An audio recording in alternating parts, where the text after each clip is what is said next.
Recently, the Supreme Court released the results of the latest bar examinations.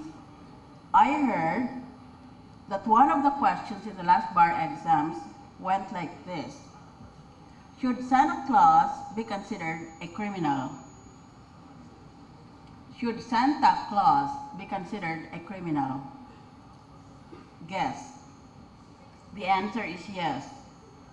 Santa Claus is liable for crimes such as illegal surveillance, unfair labor practices, animal abuse, and breaking and entering.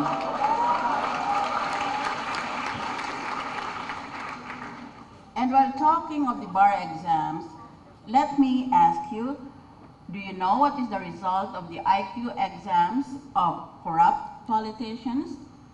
Answer, negative. Here's a pick-up line for aspiring leaders.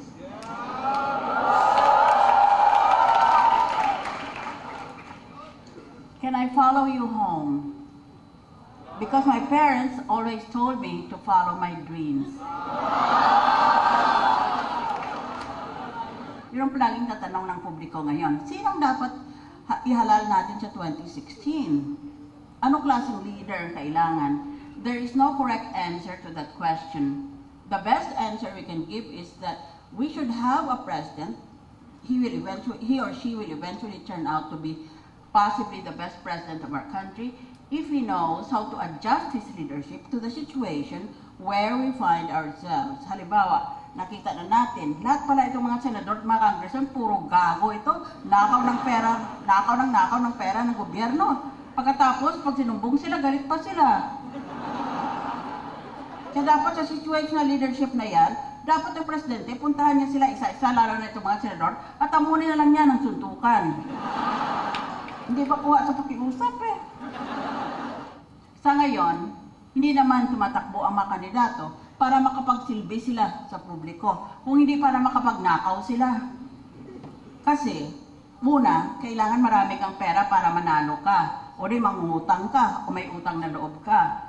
Pagkatapos, pag nasa pwesto ka na, di nakaw ka ng nakaw, para mabayaran mo yung mga pinag-iutang mo, at mabili mo ngayon ang mga botante sa susunod na halalan. It's a vicious cycle of corruption, corruption, corruption. Kaya dapat there should be an end to this cycle. And that end can only start with you.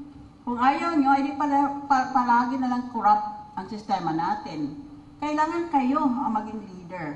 Kasi wala nang pag-asa itong mga matatanda na ito, itong mga check-check, mga pogi.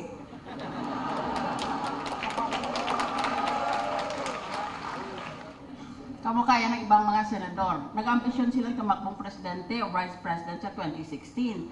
Pero sa ngayon, tanongin mo, yes or no ba kayo sa pork barrel scandal? Wala silang kibo.